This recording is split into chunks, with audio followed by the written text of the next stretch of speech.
when I die. Well, I'm going to see Aunt Betsy when I die. Well, I'm going to see Aunt Betsy when I die. Well, I'm going to see Aunt Betsy when I die. When I die, oh, when I die. Well, I'm going to see Aunt Betsy when I die. Hello.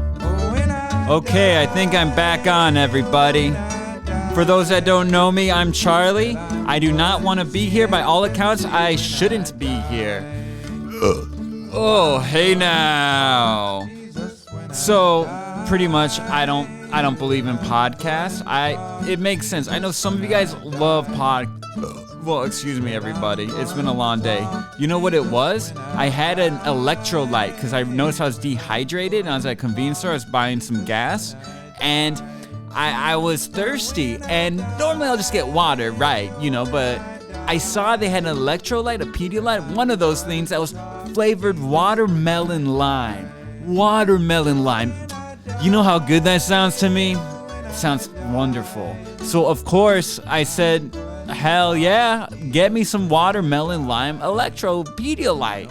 And I drank it, and it was delicious, and my thirst was quenched. And it got me thinking, you know where that wouldn't exist? In Russia, because they're communism. And in communist countries, you don't get choices. You don't get a decision. There's no free market. That's their complaint about Western society. Their complaint about America. We got too many options. And yes, I feel it all the time. I get stressed out when I go grocery shopping, and I'm scanning the ingredients of peanut butter. I'm just looking at the different peanut butter, which one you have to stir, which one's chunky, which one's crunchy, which one's smooth, which one already got jelly in it, which one's made with high fructose corn syrup, which one's made with... Oh, man. There's a lot, and I get it. It can be hard. It can be difficult to have so many fucking cool options. There's room for everybody in this society, in this world. There's room. And that's how we got watermelon lime electrolyte. Beautiful flavor. Have you ever had grape? So good. Sometimes they have mixed berry, and guess what? That's not as good as grape. And you know what? I bet they don't have grape flavored fucking water in Russia. They probably only have mixed berry flavor. And I attest to that. And then you're all forced to get it. You don't get no option. You don't get no watermelon. You don't get no grape. You only get mixed berry. That's what communism is. And guys, since November, whatever the fuck the election was, 5th, we're now officially West Russia. We're officially West Russia, and I'm in here. And I'm starting to get the Trump Russian bug, too. I'm starting not to give a fuck. I'm feeling like that. Okay, so I'm doing a podcast. Nobody knows I'm doing it except for one guy. I should let him know. But I'm trying to be more. I'm doing it live stream. I'm not used to live stream. There's a whole bunch of stuff. If I do any kind of show, I want it to be good.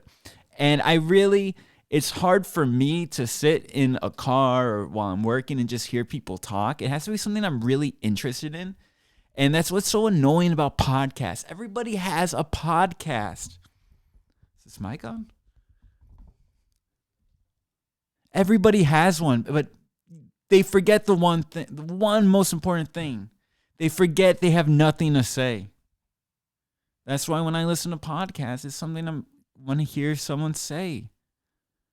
It's just nothing. I don't want to hear anybody say anything.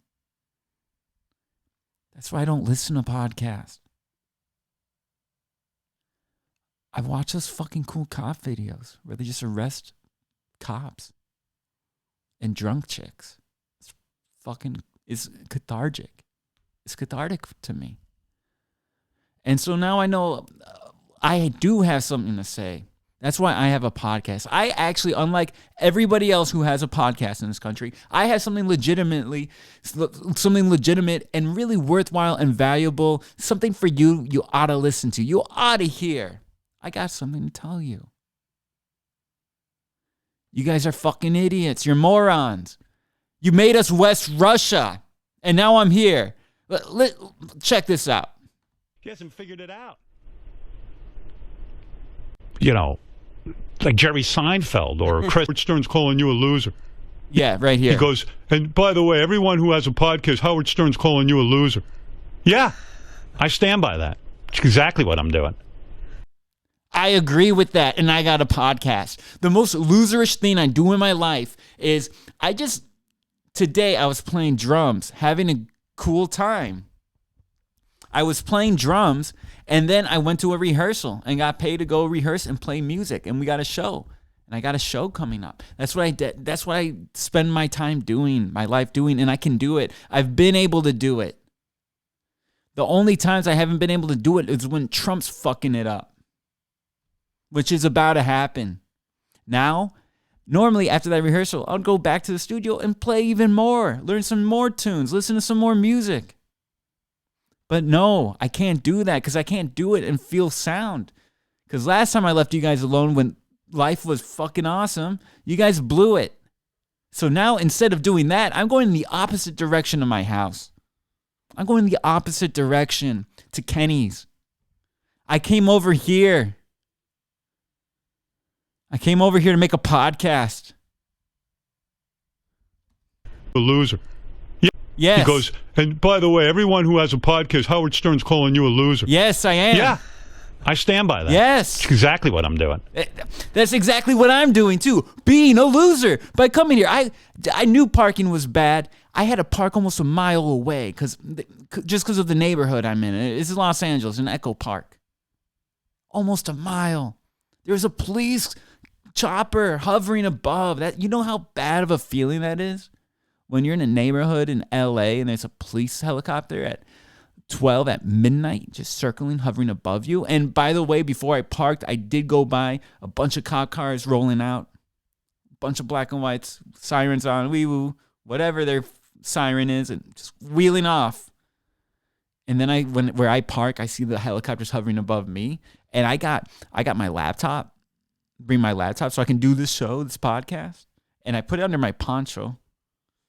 But that's what I'm doing when I could be playing drums, but I can't because I don't trust y'all enough. Whoa, that was a bad one. That was a watermelon delight. I had some cornbread too with jalapeno and cheese. It's delicious. You know where they don't have cornbread with jalapeno and cheese? In West Russia. Well, actually they do have in West Russia because that's us. But in real Russia, what we're aspiring to be right now, where there's no gays, there's no immigrants. They don't have everything you guys want America to look like. It already looks like that in Russia. They're locking up all the gay people. You're not allowed to cut off your penis if you want to. You're not allowed to do anything cool. You're not. You know what? Fuck it. I'm going to enjoy the liberty while I got it. I'm going to chop off my penis. I'm going to get me a cunt. Because that way, I can finger it. There's nothing gay about fingering pussy all day. So that's what I'll do. Fuck you guys. Fuck you, America. Turn us into West Russia. I'm sorry. I shouldn't have said that, guys. I just get so mad sometimes and I'm so worked up. I'm not going to take off my Johnson. I need it to fuck your mother.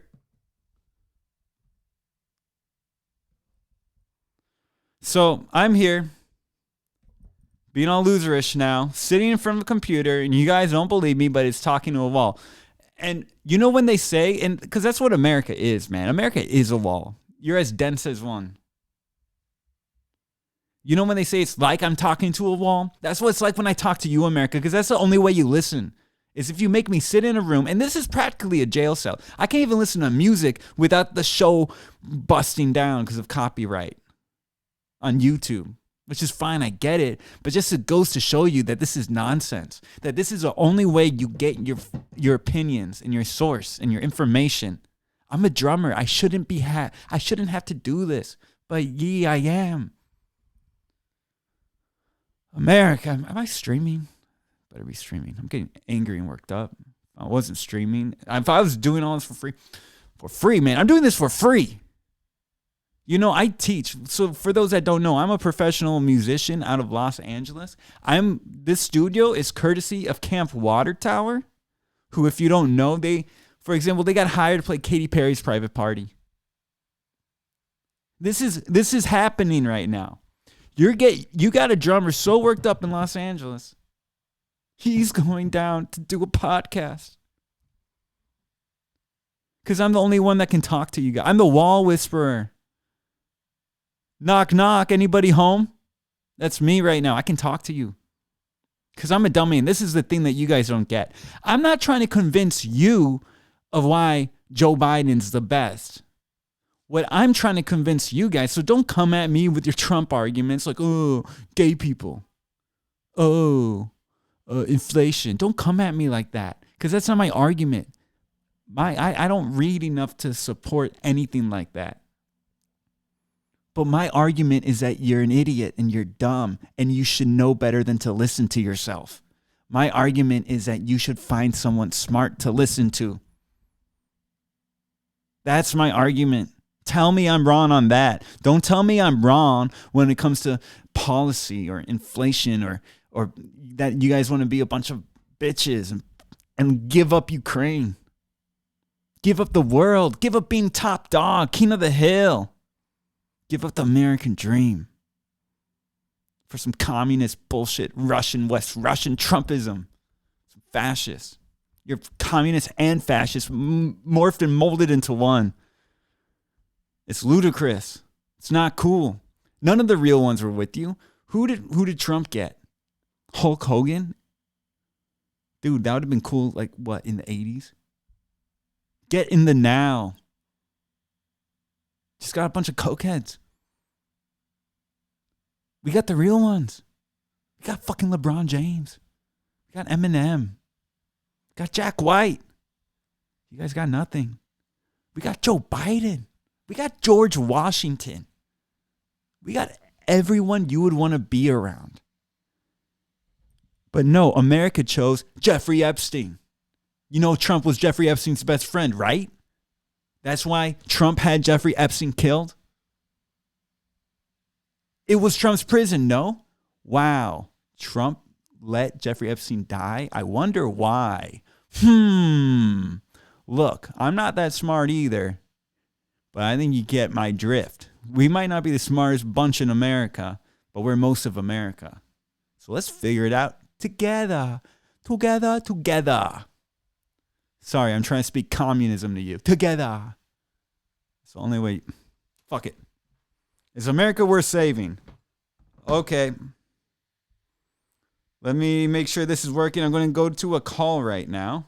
I'm fiddling with my phone. Yes, I'm learning how to do all this fucking bullshit for you, America. I'm doing this for free. Like I said, I'm a musician. I'm not even going towards my hourly rate. You guys get this for free, and don't worry about it. Critique. Okay. Yo. Hey, Ethan, you're on Red, White, and Chill. What's up? Not much, man. I just got done berating America, man. I'm so ticked off that I'm here right now. Why is that? Why is that? Why?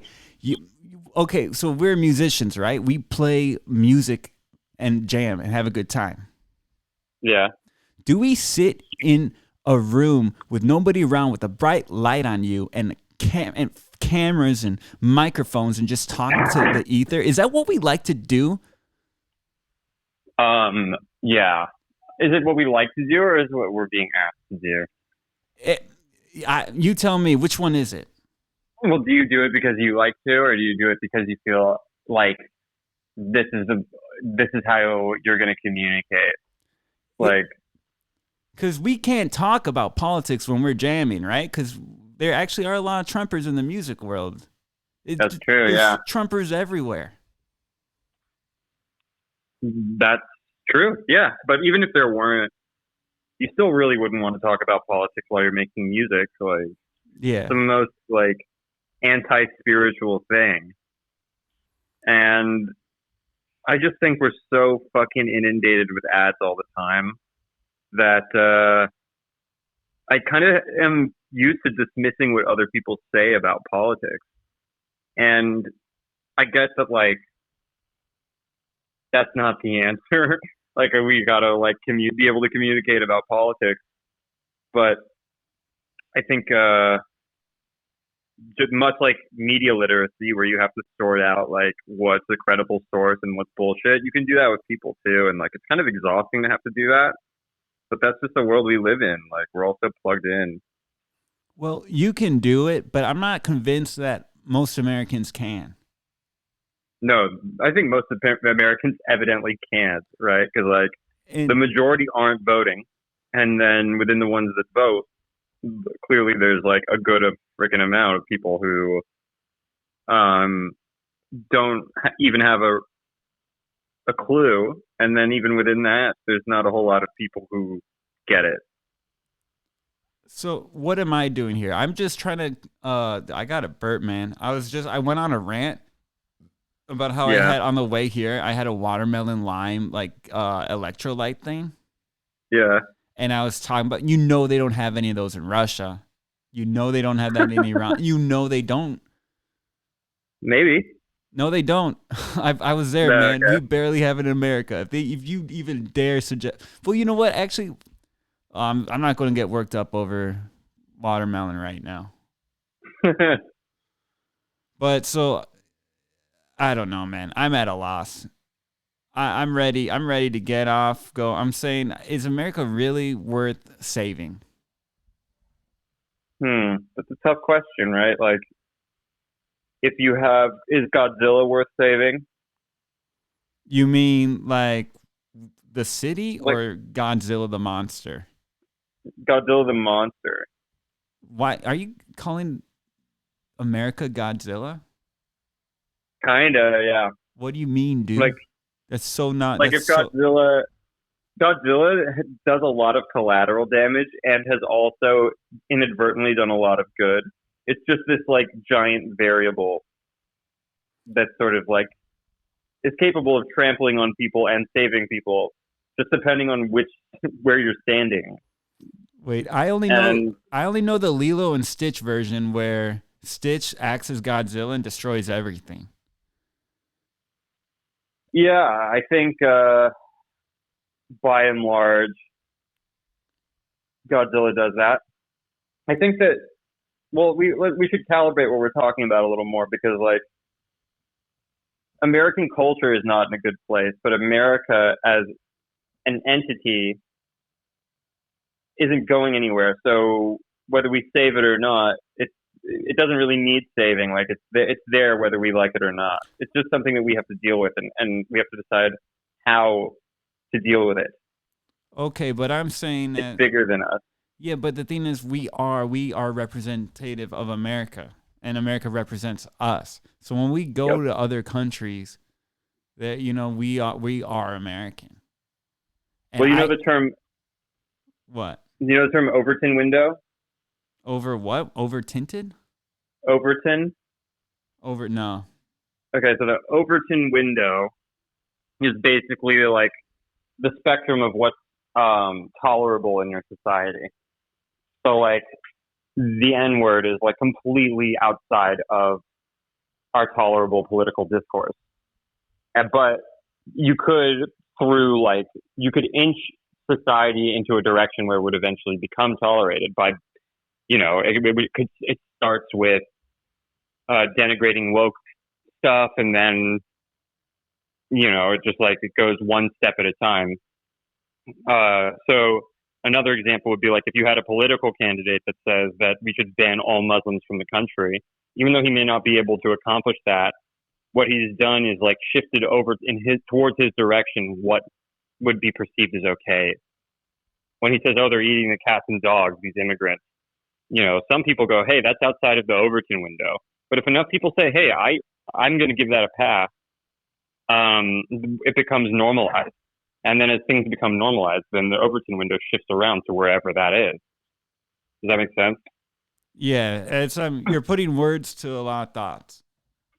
Well, yeah, it's just basically like you can change what's acceptable in society inch by inch for better or worse, and that's the goal. Well, so you could say that was so we had a show with Giselle. I posted her. She's a singer. We performed at Whiskey A Go Go a bunch of times together.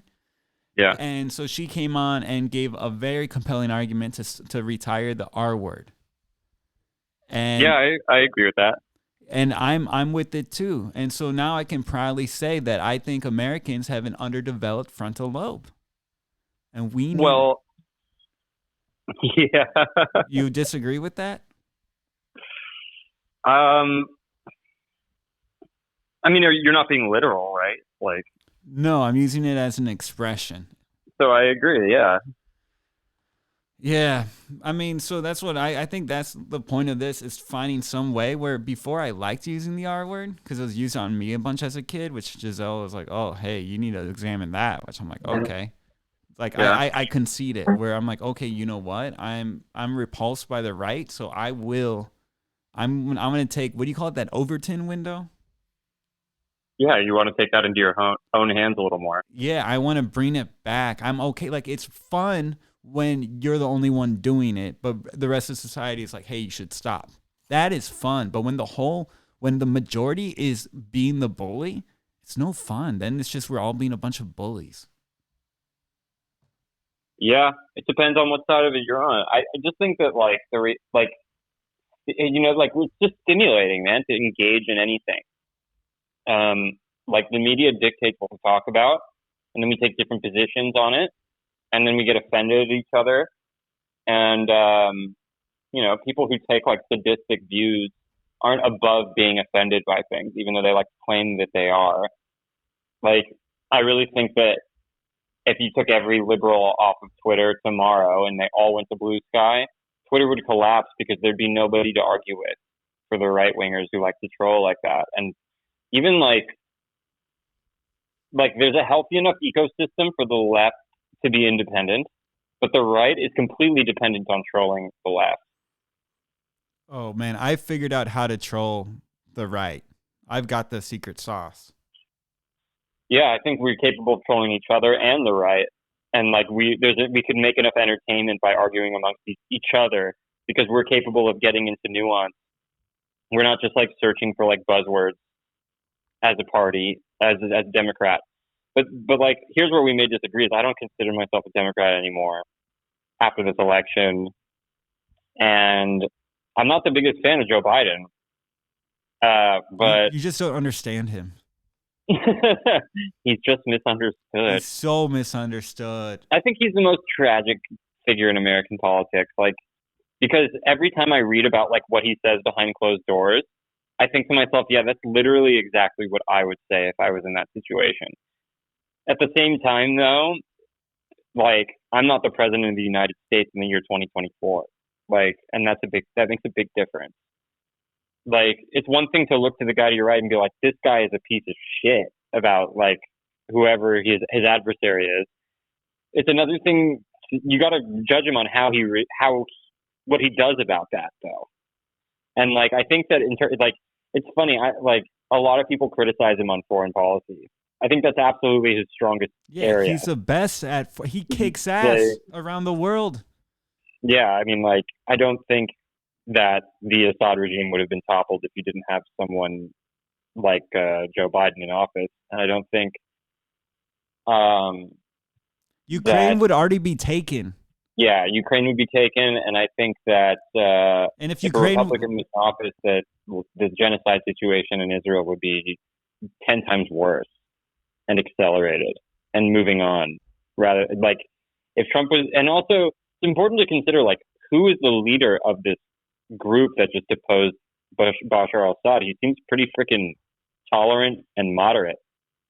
Even though he has a history of being involved with terror cells, he's denounced them and said that he wants to lead a nation of like, multiculturalism and tolerance. And I was like, hey, this dude's inspiring and he's smart.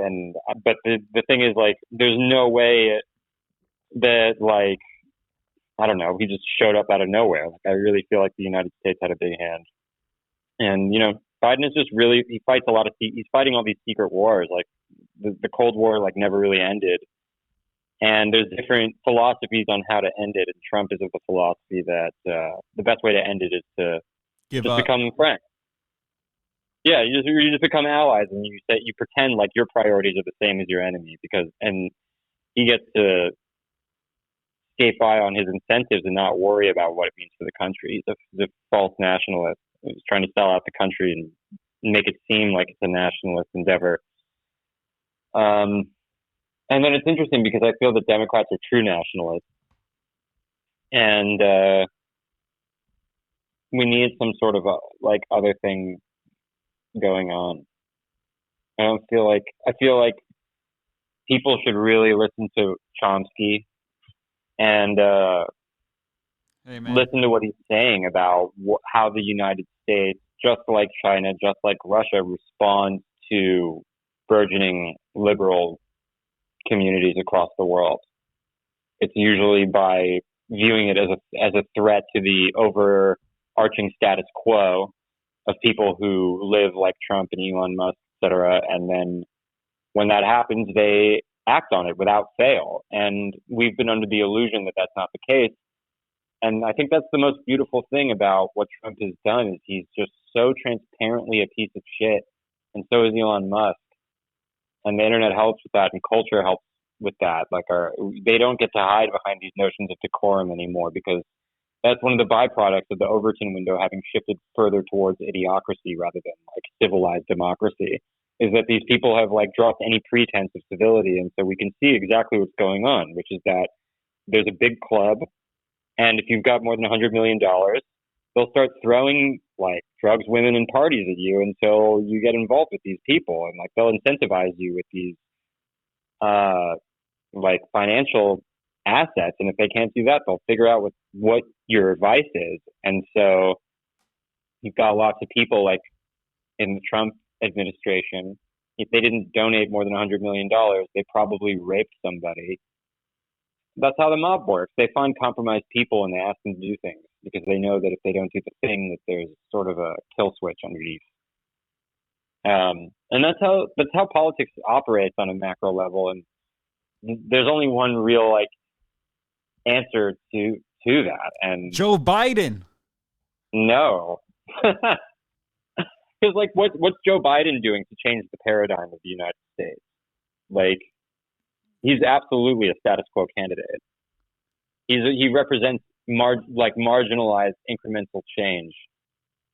But then when push comes to shove on a macro issue, it's usually the conservative side of things that gets special treatment. Well, wait. He's pandering to people who would never vote for him. Wait, but hold on real quick, though. Hasn't Joe Biden been maybe the most progressive president since FDR? But isn't that... No, I would say no. I would say LBJ has him beat there. And I need an unread, white, and chill soundbite. Yeah, we need... I would say JFK and LBJ. JFK got shot right away. He didn't even do shit. But if you consider what they were standing for relative to where the Overton window of their time was, they were much more progressive. Okay, maybe on that in this, I guess, a spirituality sense. But everything Joe Biden says is just pure definition of America. He's almost like a poet. Yeah, I definitely admire his character in a lot of ways. But I think that here's the reason why I'm so disaffected with Democrats. And it's because when Citizens United was repealed, they weren't sounding all the alarms in the building. And Citizens United, for people who don't know, is a Supreme Court ruling that basically removed the campaign finance donation limit. So usually you had to bundle up donations that couldn't be more than $2,000 a person. And so what you ended up having was a more liberal environment because it was based on the needs of the majority. Just because if a candidate like Obama in 2008 is going to run, he's going to need to appeal. He's going to need to cast a wide net. And so is somebody like John McCain. So people go, oh, I miss the era of decency in politics. It was only as decent as it needed to be, like, for it to function.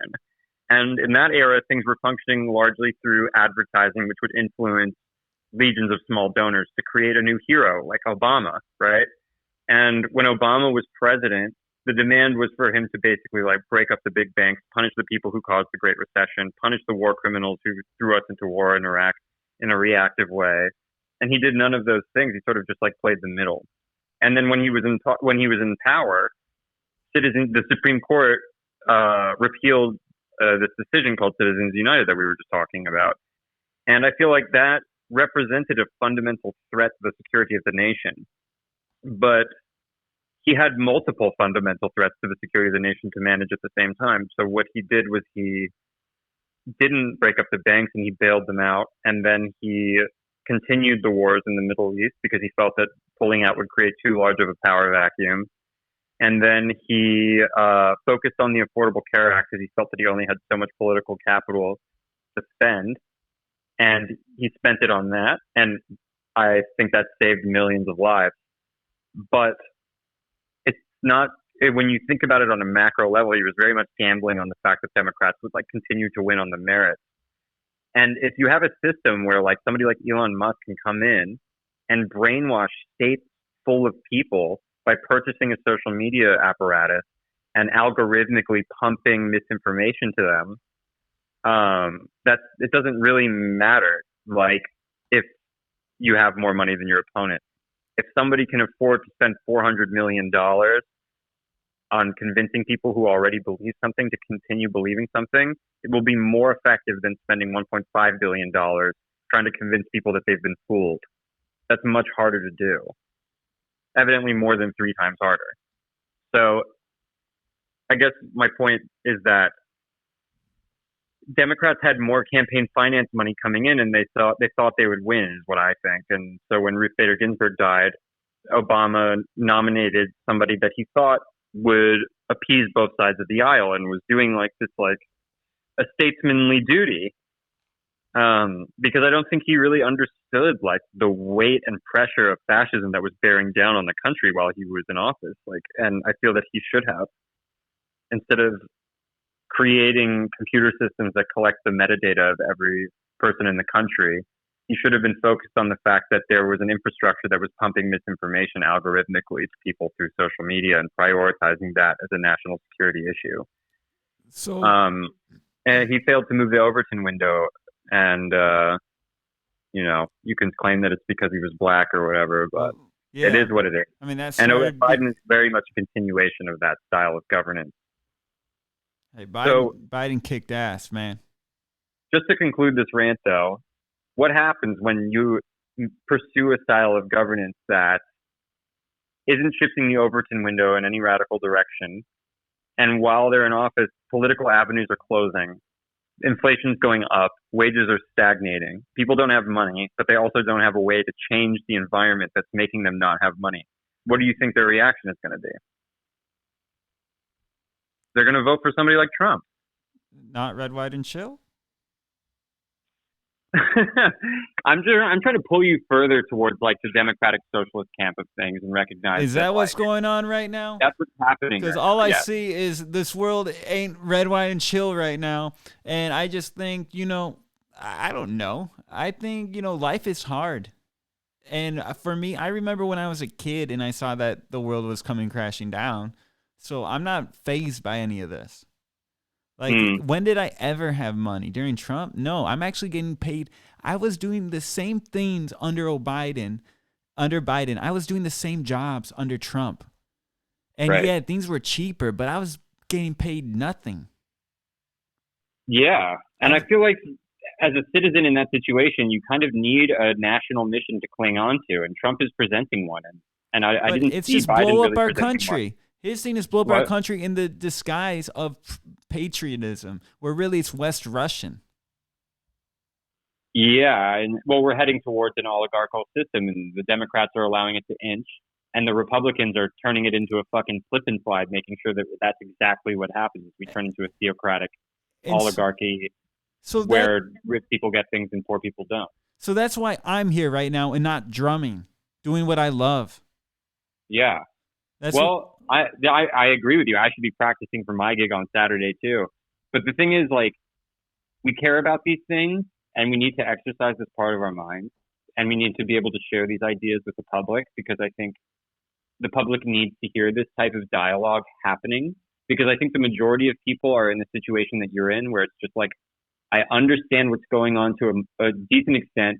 I can see these guys are repugnant and that these guys are doing their best. What is it about this that's broken? And my answer to that is that oligarchs have too much control over advertising, and advertising has an absolute control over people's behavior. So you have to address Citizens United, and the only person who's talking about that is Bernie Sanders. Not Biden, not Obama, Bernie. Dude, I went to Bernie's rallies. I volunteered for him. You don't need to sell me on him. The reason why I was upset when Joe Biden won the primary, when everybody consolidated and gathered around him. But you know when I liked Joe Biden the first time? Because I started noticing that the moment he defeated Bernie Sanders, he took Bernie aside and said, "Hey, Bernie Sanders, you got defeated, but a lot of people like you. So tell me your policies, and I'm going to try to adopt it the best to my ability." And then lo and behold, he would do a speech. And right in there, I was at Bernie rallies. In the middle of every Biden speech, there'd be shout outs to Bernie, just straight from Bernie's monologue.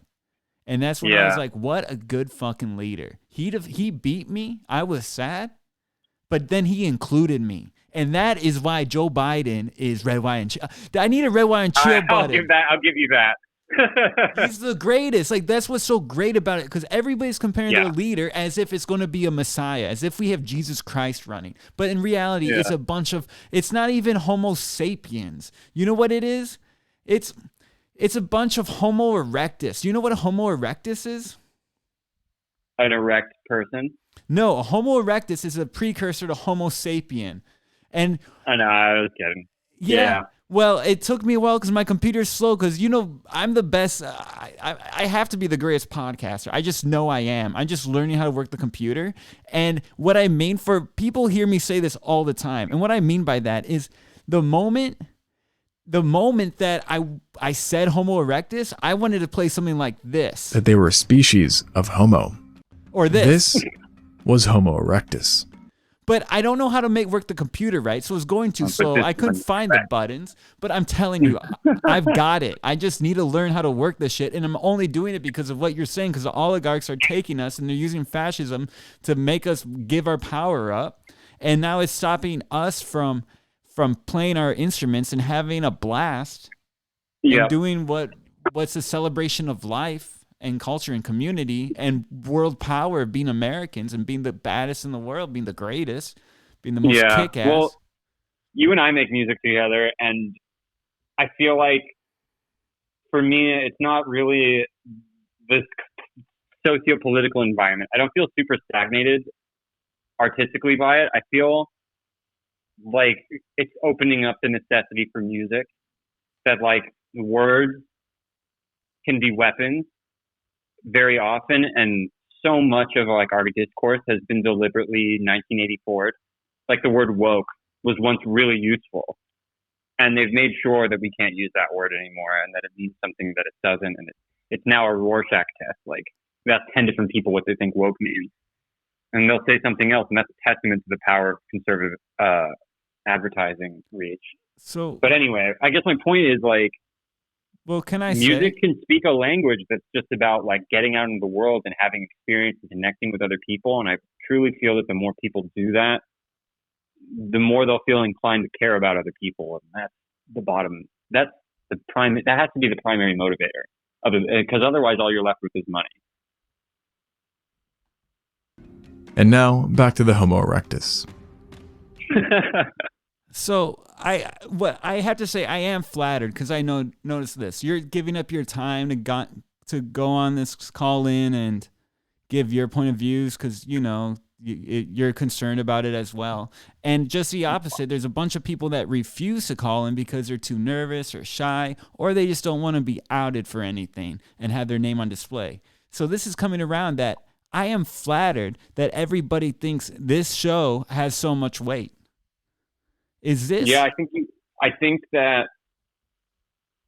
it's just like is a good idea, and you're coming at it from the right direction. A lot of people come in and they go, "Oh, I'm the expert," like, but you're coming in and you're just like having conversations with people, and I like that the idea is for people to just talk, and if somebody were to listen to your show on a continuous basis, I feel like they can use you as a way to sort of like filter out, like you're media literate enough to understand what questions you should be asking, and that's the biggest service you can fucking provide. You don't need to be an expert on like fucking democratic socialist policy or like the history of anything. Like you just need to be able to ask the right questions, and you have enough political experience and enough personality to do that in an engaging way.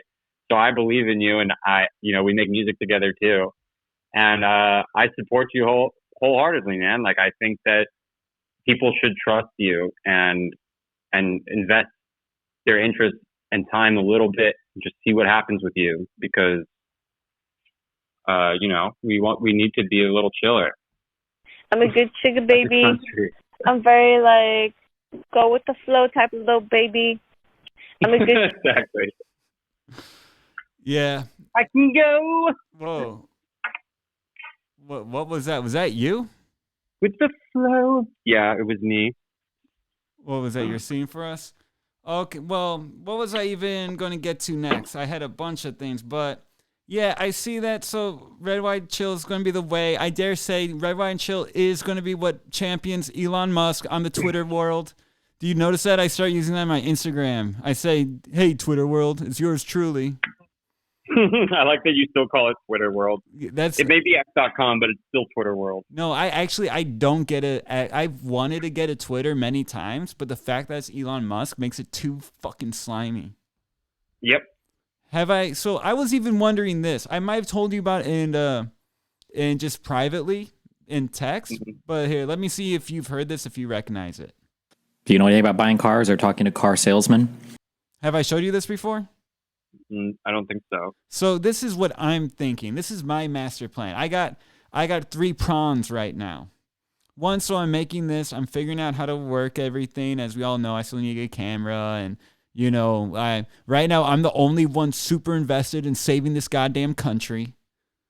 I had a whole rant. I'm pretty much like Aragorn. I'm like I don't want to say it. I already said it, but fuck it. I'm the American Jesus, man. I'm American and I look like Jesus, and I'm sacrificing my perfectly good life. I'm sacrificing it to go to hell, to be in jail in a room, staring at a wall and talking to it. For whatever reason, somehow people are going to find it and listen to it. And like you said, get a little bit more media literacy and start actually developing that frontal lobe. Yep. But so one of my plans is, I heard this, and I'm just going to play it, and then we can talk more about it. When you look at a car salesman, what are the reputations that they have? Like, how do people view them, like, morally? Easy. Yeah. They'll say anything. Yeah. Surface level charm, snake oil salesman. Absolutely. When you watch a car salesman interact with a customer, what do they look like? They don't come off as sleazy. They come off as honest. They come off they try to come off as honest, Correct. personable, Correct. funny, understanding, caring, right? If I were to go to a Honda dealership and I wanted to buy a car, would I trust that salesman to tell me the pros and cons accurately of having a Honda? Probably not, right? So we agree we probably don't trust the Honda salesman to give us the best drawbacks of the Honda cars, right? Now, the level one idiot would tell you, well, he's a salesman, he knows everything. He's going to give us the pros and cons, right? So you haven't heard this before? No. Okay, well, we already kind of talked about the other stuff, and I played this before, so I'm going to go to the part that pertains to me. Is exhilarating. This car makes you feel. What is a car fact? They pretty much go that the 2 political parties are opposing car dealerships, and that's why nobody knows who to trust. And what we need is a Carfax. In societies, we need something like a Carfax. And like, what does a Carfax do? When you're reading a Carfax, is it going to be telling you like this car is exhilarating? This car makes you feel full of life. This car makes you feel like a real American hero. What's on a Carfax? It's like miles and all It's that. autistic, boring, in the weeds, discreet. Like, here's the VIN, motorcycle accident, 2017, repair shop, oil changes. Like, oh my God, who cares? But we like Carfax because they are accurate and they have a history, a record of accountability. Go ahead. That's not what sells cars. It's the salesman telling you it'll make you thrilling and it'll make you cool and it'll get you women. Yeah. So the issue is what has to happen is in a world right now where the Carfax is really fucking boring, what I need, what I want, what I would want to be, or I would have a media company doing, whatever, I don't know, that's what I'm trying is I need a really entertaining, funny person to be the guy that's selling the Carfax. That's what I'm looking for. That's what I want somebody to do or be, and I don't see that. Yeah. Okay. Well, I think that, those things exist. Like there's politifact.com, factcheck.org, whatever. But those aren't. I'm telling you right now, that's me. He just said, Charlie, I need you right now. I see how you lock yourself in a room and you just stare at a bookshelf and then you yell into a microphone, and I need you to do that because this guy reads. I know people pick on him all the time because of his like sexual shit. Apparently he's like a swingner or something. Or the guy Destiny, but he reads all the actual legal shit, so he's actually really smart and he's aggressive and quick on his feet. And I'm part of my goal, man, get to the level where I can get myself in his vision, even if that means going on his subscription shit and then pitching myself and auditioning on there with a bit or something. But I got that. That's one route I'm thinking about. But by that time I'll have all the buttons like red, white, chill, and I'll have other people that can actually like commit a little bit more for whatever bit I want to do. But there's that. Then I have ways maybe of getting on Howard Stern because people don't believe me. I tell them I call in the Howard Stern show and they don't believe me. Yet I don't know why I would lie about that. Howard doesn't say anything nice about me. Yeah. And I didn't know that though. Oh man, it's you didn't know that? No, I had no idea. That's awesome. I mean, I've been playing this all the time, but The funny musings of Charlie from California. The least funny human being Get out of here. on the planet. Wow, that's If fucking you like titties. oh man, still working it. Yeah, dude, that's yeah, dude. So I don't know why I'd lie about that, other than it is fucking cool. I got 3 calls with him, and I haven't called in a while because I got nothing to say. Last time I called him was when I was thinking about going to Turkey, Istanbul. To say, do you know about that? How I went to Turkey? Yeah, that I know about. Okay, yeah. But I'll play that call later when I can't get anybody on the phone. That's hilarious. And I mean, I do. I love Howard Stern. I think that's a stand-up individual. But going back to the previous point about cars, like cars you can't politicize a Honda. You can plug it into a speedometer and you can check pressure on the tires, and there's ways to like verify the information about what the Honda is and is not capable of in a very clear-cut way. But a lot of that is thanks to the boundaries that the government has provided. But when it comes to I'm talking about things like people don't even realize that everything that made their life better in the last 4 years since Trump just tanked everything. Because you got to remember the reason why everything's so bad right now that they complain about is because of Trump. Because he doesn't know how to run government, which we're about to go back to. It's not just because of Trump. I mean, he's a symptom of the problem. Like I was saying before, it's like, dude, fuck Trump. I'm not here to argue that kind of bullshit. I'm here to say I'm not advocating for Trump. I'm just saying like there's a certain type of system that becomes ready for Trump. Okay, and that's the type of but system I'm not that saying that. What I'm saying though is everything that made life better. Like for example, all the new paved streets, all the new EV charging stations, the train station that was starting to get constructed between Las Vegas and Los Angeles that Trump's threatening to just stop, to just withdraw the funding, like all these things that Biden did and is doing to make our lives better. He doesn't put his name on it.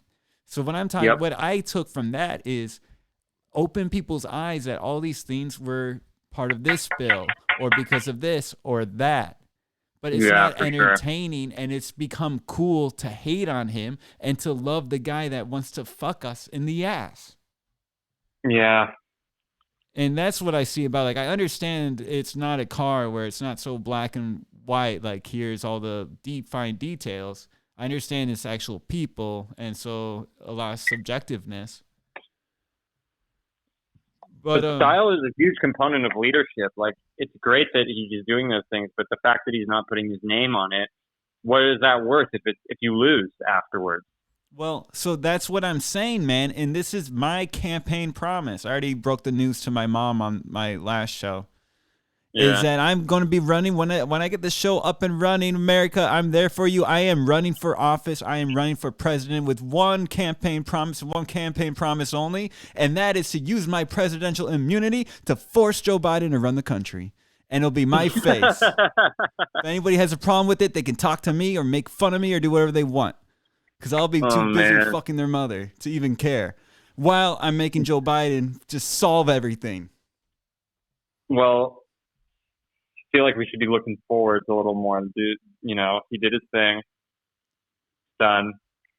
And he's going to keep doing it, but this time everybody's going to think I'm the one doing it. And so the world's going to go fine because I can't run a country for shit. Nobody can run a country except for Joe Biden. He's so good at running a country, he can do it in his sleep. He's pretty good. When I was but he's got some really weak areas hey now undermine a lot of it. Hey man, don't kill the buzz, man. Everybody here is just trying to get their Joe on, dude.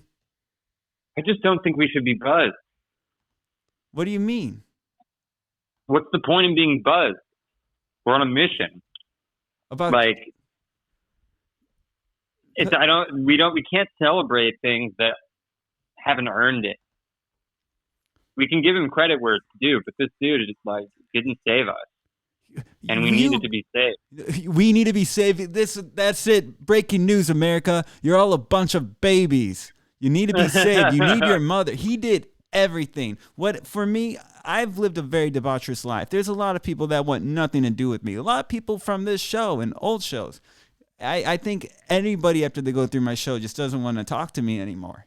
But what I did when I was drinking, doing drugs, fucking anything that walked, I followed the words of Joe Biden. And in a moment like this, we could too. What would Joe Biden say right now?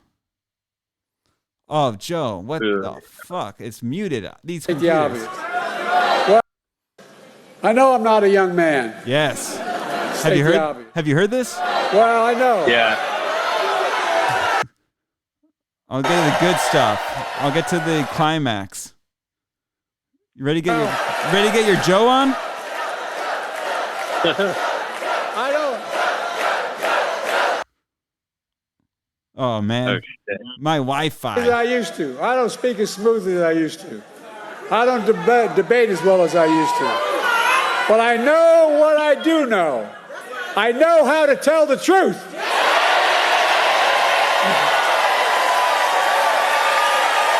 I know right from wrong. And I know how to do this job. Here we go. I know how to get things done. And I know, like millions of Americans know, when you get knocked down, you get back up. That was it, Ethan. When we get knocked down, we get back up. And that's what I'm hearing him now say. Right. That's what I'm hearing. We get back up. I'm getting my Joe on, and we're moving forward. I now, with a little bit more dignity, am sitting in this chair talking to the internet. Yep. And you know what? I've been kind of questioning. Sometimes I want to kind of become a metaverse Taliban, and I want to hurt the internet. How? I don't know, man. But just the internet drives me nuts. I was thinking, I did have some plans of just having a vigilante, have Red, White, and Chill be like an Instagram vigilante group where we kind of just, so far, been policing the Biden comments where when people start ripping on him, I rip them back. And I'm telling you, I know how to troll Trumpers now. I figured out the secret sauce. You don't swear, you don't cuss, you don't get on their level because then they use that against you. They're better at it. But you can't act like a bitch either. Yep. So, for example, I had one example where I told some guy, he said something. I said, I refrained from the R word. I said, you're a frontal lobe missing loafer, something like that. Mm-hmm. And he said, I looked at my account and said, Charlie, you look homeless. And I would tell him something like, don't worry about it. Your mom lets me sleep over every night. You should just call me Dad. Clean, beautiful, never heard a response. I'm doing this everywhere. And I'm thinking it'd just be fun. I don't know. Maybe I'm just a kid and this is my new version of Neopets. But yeah, I don't know. I don't even know what I'm doing. I don't know how this works. Apparently, people just say go podcast, so I'm doing that. I'm just making a fuss. There is something that I got an email for because I did the postcards for letter people, and they're having a Zoom meeting on Thursday where they want to share their takeaways about the November election results. And I don't know. I think I should. I already signed up for it. I don't know what to tell them.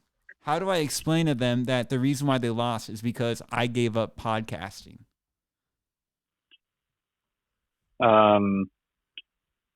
You didn't know that? Oh, I never told you my theory. Yeah, well, I'm still taking that in. What do you mean? So I used to have a show called the Boombox Ditty. Which was the Boombox Ditty happened during the pandemic. I was just getting so frustrated. I needed an outlet because Trump couldn't do his job, so none of us could live our lives. And so I made the Boombox Ditty, and it was actually pretty good. Like, I got a little cult following in a sense, where it wasn't a large following, but a lot of devoted listeners. And they'd have discussion groups and talk about it afterwards. Usually the premise being, is Charlie an asshole?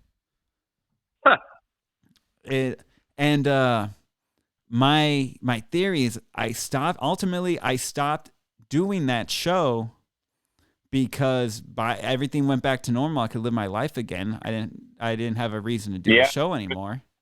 And man, those fucking 4 years blew by so fast for that reason. It blew by, and so what I'm telling you is I'm convinced that America voted for Trump so I'd bring my show back. Yeah, I think so, dude. You've never heard about the... Damn, should I get... I don't even know if I can get 2 calls on this. Bro, I mean, guess that's just life, man. Like, I can't sell fucking tickets to my show either. And like... It's not you, it's Joe Biden. It costs a lot of money. Like, that's the reality. It's not your fault. It's Joe Biden's fault. Joe Biden's not selling those tickets for you, but Trump will. Oh, no. Trump's going to do it. Don't worry. Life's going to be good again. My goodness. I mean, we haven't even talked about climate change, the fact that, like, if we don't do anything about that... Oh, I already gave that up. That's gone. We're about to go through another mass extinction. Last time there was a big climate change, there's like 99% of the humans died. And that's about to happen again. And the oligarchs are going to be in power, and all the rich are going to survive, and we're all going to die. So I already don't you think that, like, Biden should have been way more aggressive about that? I mean, he was pretty darn aggressive. He was more aggressive than anyone's ever been, but is that even getting close to the level that's appropriate? I don't think so. Yeah, but again, he's the most accomplished. Like, we can all complain that he's not Jesus, but at the same time, he did more than anybody else has ever been able to accomplish. So it's like he made it look easy because he did it asleep.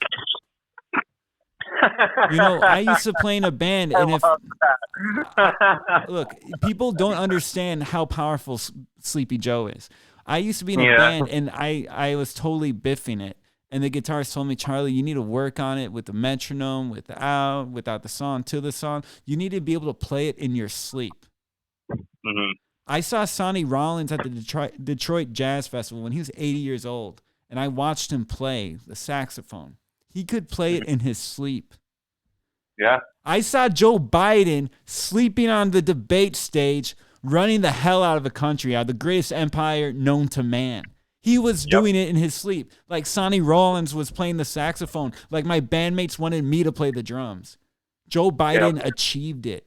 Grandmaster. Yeah, I mean, he's a master at his craft, no doubt. But what I it's really... not the same.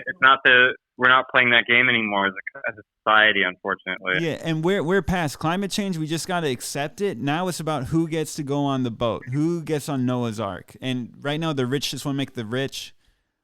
I want it to, I don't know. I just want to be on it, whatever that takes. Think about that, though. Like, I agree with you, and I think that's something that a lot of people don't want to recognize, but, like, if climate change is inevitable and it's a question of who gets to go on Noah's Ark, and we've got an oligarchical system being constructed right in front of us, what is the answer? Well, that's what it used to be. America. That's what I saw with Joe Biden, where America was a Noah's Ark. What was so good about it, it took the cream of the crop from every other country, and it was diverse, but all that put us together in common, as Joe Biden would tell us, is a belief that all people were created equal. And that vision that we can get to it if we work together. That was the Noah Ark, and it was the holiest on earth, and that's what made America rock. But now it's turning into America's no longer the power, and it's just going to be the rich. Unless Red, White, Chill pervades the land, perverts the minds of the fascists. And turns them into what? Well, let me ask you, what does Red, White, and Chill mean to you, Ethan? Good question. I think it means just taking it's the answer to, like, if you feel like you're in a place where all the information that's coming to you is politicized. I feel like Red, White, and Chill should represent something that's not that, and just an open, honest, good faith discussion. That's it. Let's ask someone else what Red, White, and Chill means. What does Red, White, and Chill mean to me? Well, Red, White, and Chill means I get to fuck and suck on the host. And that's what Red, White, and Chill means to me. I get to chill with Charlie. That's why you're doing this? That's why. No, I don't know, man. See, that was the thing with the boombox ditty, man. I went in with girls and bitches and hoes, and I left with nothing. They all got mad because I had one of my co-hosts, which is a big controversy now because she was very popular, Vanessa. We were singers in a band together, but there's two singers, and I was fucking both of them. And it was all private because nobody wanted to get drama in the band. But I was also doing this podcast with one of them, and for one of my bits, I told her I was fucking the other singer.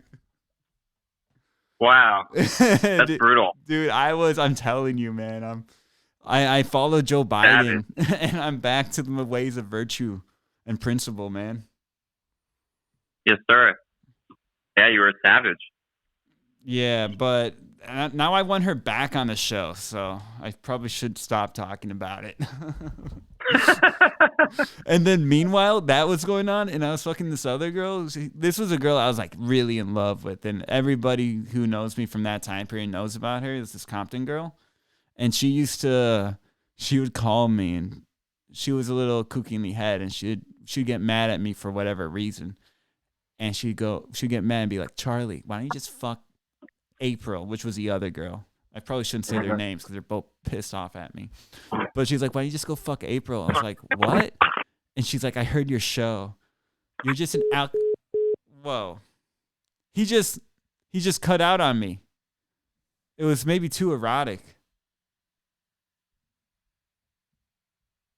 Ethan. Got my phone and it hung up. I don't know how that happened. Was it too erotic and sensual for you? I had an orgasm and had to hang up, but now I'm back. Okay, good, man. We don't want that shit all over. We don't want. You can't have that on the podcast, can you? Wait, oh my. See, this is what I'm talking about, man. Like I oh man.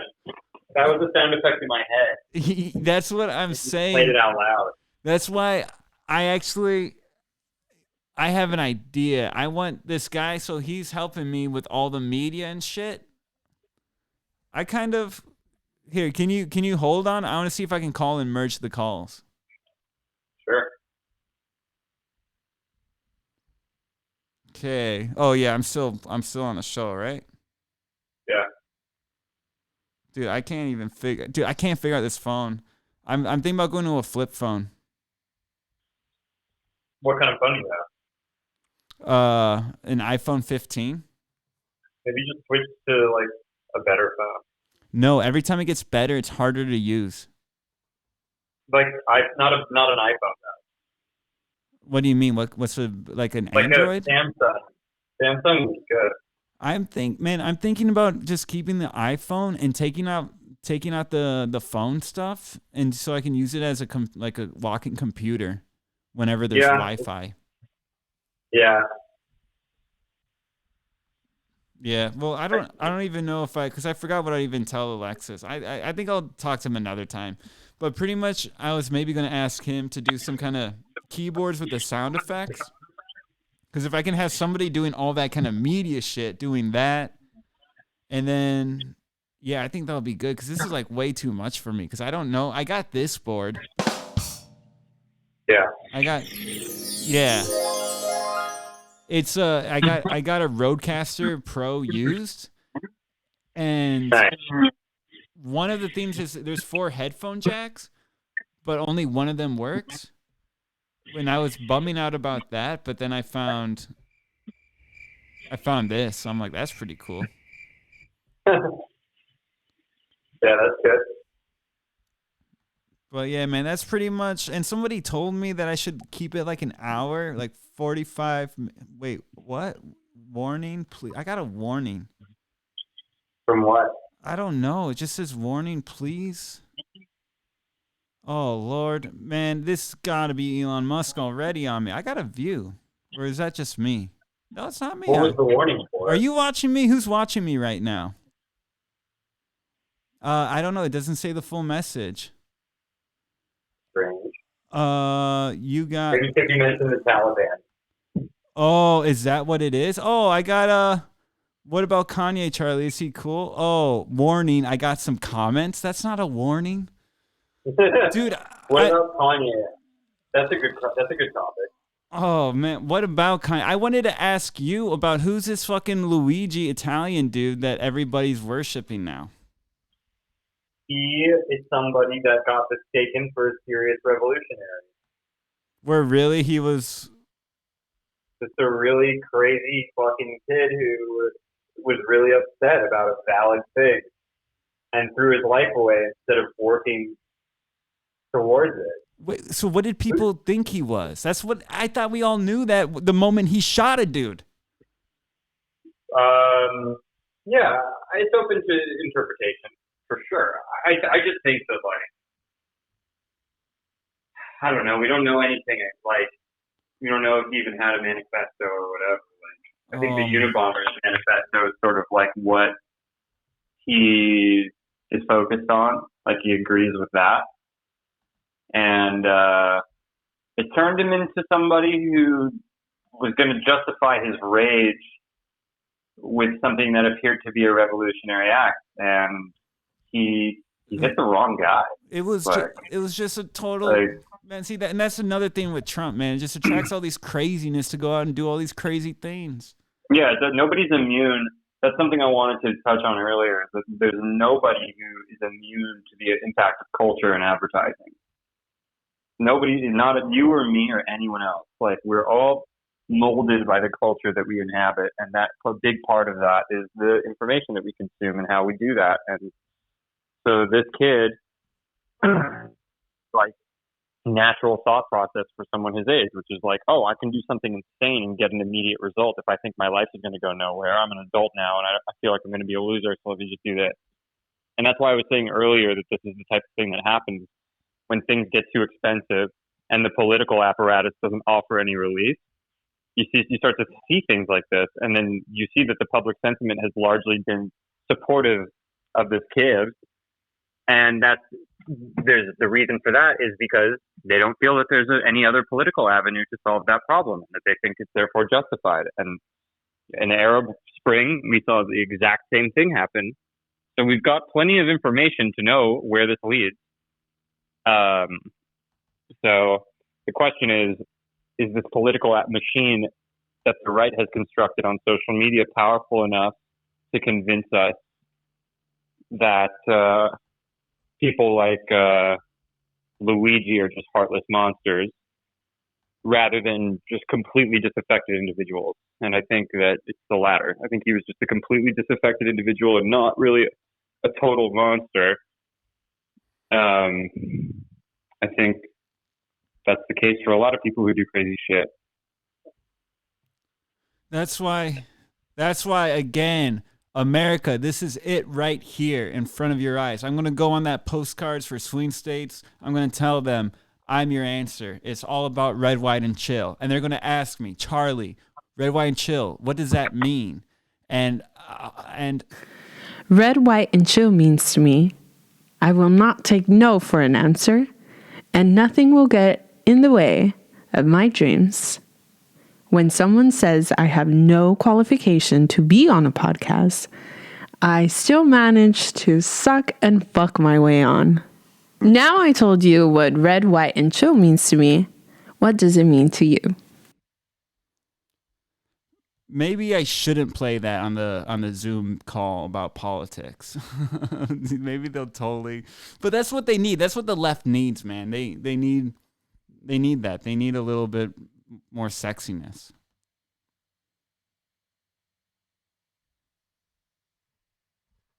Are you still jerking off? Okay, well, I'm just gonna say Ethan's gone for now, or unless I don't have him mute. No. Let me get Ethan. What's going on, man? I don't know what the mute button is doing, man. I'm sorry. You muted yourself? Yeah. Well, it keeps fucking slipping itself. It keeps slipping in itself? Yeah, my screen's a little fucked because I just dropped my phone. It's okay. They gonna come talk to me about shit. Best believe. Oh Lord, man! I just got when I click one soundbite, it's on iTunes and just goes through all of them. So, I like it. It's fucking yeah, no. So you missed it. I got this girl Venus. She's gonna be on the show when we can get her. She became She became a huge star by the time we started. But she told me this to welcome me. Charlie, I understand you're making this podcast for your country that you love so much.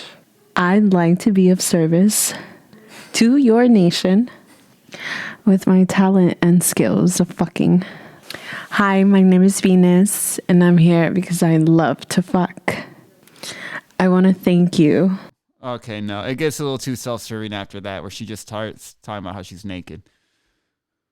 Interesting. Yeah, I feel like I play that all the time, and I feel like if someone's actually trying to get in the show and hears that over and over again, they're probably going to get annoyed, but I can't hear it enough. Yeah, so this is all I can think of, man. I'm just going to keep getting in front of this computer screen, keep making it better, keep finding people to call, because that's what I feel like, man. It's just like jail, man. When you're sitting in a jail cell and you got nothing, you just got a phone sometimes, right? So I'm just in here. I just got a phone, so I'm just here because America has taken me hostage, because I want to be on Noah's Ark. And so I'm trying to rewrite who gets on it, and I'm going to just say America does.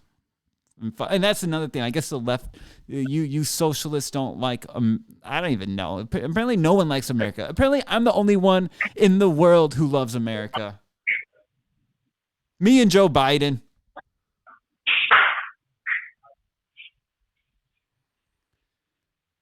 So I think it's because it's kind of game there. I'm being a little too polite right now. I think I'm going to start wrapping it up, Ethan. I think I got a lot of my answers or my questions answered. Was there anything else you wanted to shout out? You want to shout out your show? Yo, sorry, man. Yeah, I just have to stop my dog from eating my cat's food. But yeah, I definitely would love to shout out the show. Sorry, I've been a little bit scattered since I dropped my phone like 5 minutes ago. Here, wait, hold that thought 1 second. If I'm going out on a first date, my first thought isn't throw some KY jelly in the truck. If I know that this girl is a sure thing, I'm going to throw some KY jelly in the truck. I think if I just mix that in, I'm going to get all the Trumpers to listen to me. Yeah. We're going to have this serious conversation and then KY jelly. Yep. Okay, so you said you have a show at the Viper? At the Viper Room, 10 p.m. this Saturday, December 14th. It's a tribute to Queens of the Stone Age, and the band takes that shit really seriously. Like, we really put in a crazy amount of work for a year since Queen started touring for The End is Nero, and we've done a ton of work trying to just replicate that soundscape because it was just freaking awesome. We really love the experience of going to that show, and we want to bring a slice of that to everybody. And we want to meet more fans like who just were as into that tour as we are. And so if that sounds like your deal and you love Queen, head over to Viper Room on Saturday, 10 p.m. That sounds great. And I'm sure it's going to be a great show. I'm going to be there checking it out. And I believe that once I see it, I'm going to be satisfied to the point. Have you seen Nacho Libre? Yeah, I love that movie. What's that skinny dude's name? I don't remember. I haven't seen it since I was a kid. I'm going to pull him. I'm going to get on a scooter and run over Josh Holmes' foot and be like, hey, I'm sorry about that, but this guy knows all your songs. Okay, well, thanks for having your input. I need some people to come and have some intelligent thought, because otherwise I'm just yelling at people. Oh. Yeah, man. Put me in a debate if you get somebody who says something different than what I just said. Yeah, well, my biggest debate, I kind of prefaced it, this whole show, is my debate. I'm not here to argue policies with people and this and that and stuff that's just fact that you can look up if you know how to read. My argument with the American people right now is they're too dumb to trust their instincts. They're too dumb to trust their own decision-making process. And they should listen to me to tell them who to listen to. Well, it's not necessary. I just think it's a sociological discussion we're having about you're saying, people shouldn't have to tune into a podcast, but we're in that situation, you're saying. Yeah, it's how America gets their information now. Unfortunately, America doesn't know how to read. America used to be very smart. They used to read a lot. Yeah. Now we don't read a lot. And you have to listen to Los Angeles drummers get on a show and yell about KY jelly and then get someone smart to. It's just all brainwash, man. I'm just here to brainwash everybody. I'm just here to brainwash everybody, man. I'm here to brainwash America. Make them more American. Make them red, white, and chill. We're all brainwashing each other, and wherever we land is somewhere in the middle. And so we all got to do our part. Yeah. Okay. Well, I'm going to check in with maybe someone else before I call it, just because someone told me it. Yeah, I'll see. But I'm going to let you go just because it's already getting long and people tell me it's too long already. All right. Okay. Bye, Ethan. Thanks for calling in. And I'll be back on at noon. I'm going to have somebody from Pennsylvania, West Russia, critique the show because he actually listens to podcasts. Nice. Okay, but I'll see you, Ethan. All right, later, man. Thanks for having me. Oh, man. Am I awkward? I can never end a phone call. Should I even call Alexis? Are you still there? I feel like I already... No, you know what? I'm just going to wait. I'm going to call it. I'm going to call it, everybody. I don't know how I'm going to cut this up. I don't know how I'm going to put it on. I don't know how I'm doing anything right now. I'm just getting here and I'm doing it. Oh, shit.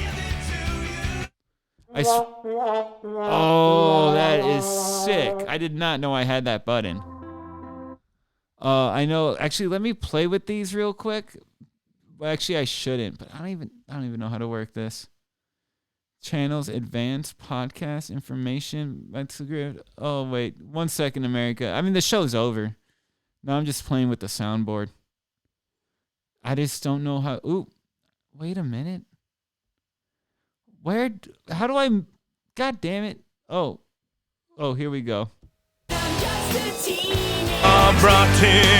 These are just songs. Are you the guys on the beach who hate everything? What the fuck is that? Are you the guy? Oh, it's from a song. Boring.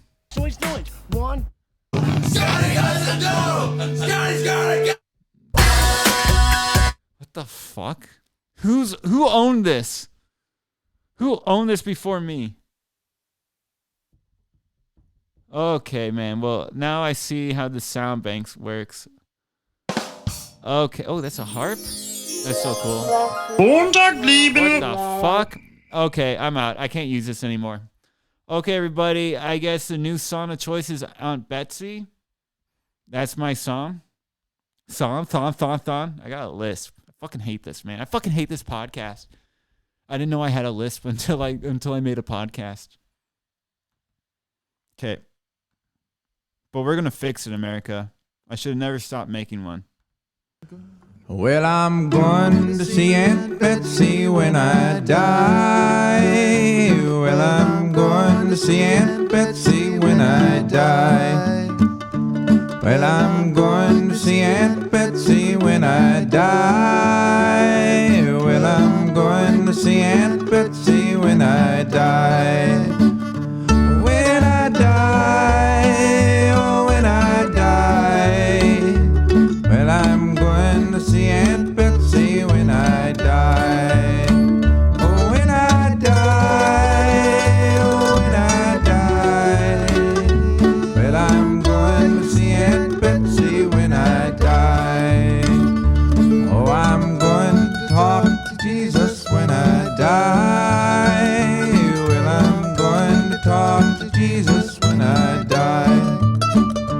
Well, I'm going to talk to Jesus when I die. Well, I'm going to talk to Jesus when I die. Oh, when I die, oh, when I die. Well, I'm going to talk to Jesus when I die. Oh, when I die, oh, when I die. Well, I'm going to talk to Jesus when I die. Know that there'll be church on Sunday when I die. Oh, well, there'll be church on Sunday when I die. Oh, well, there'll be church on Sunday when I die.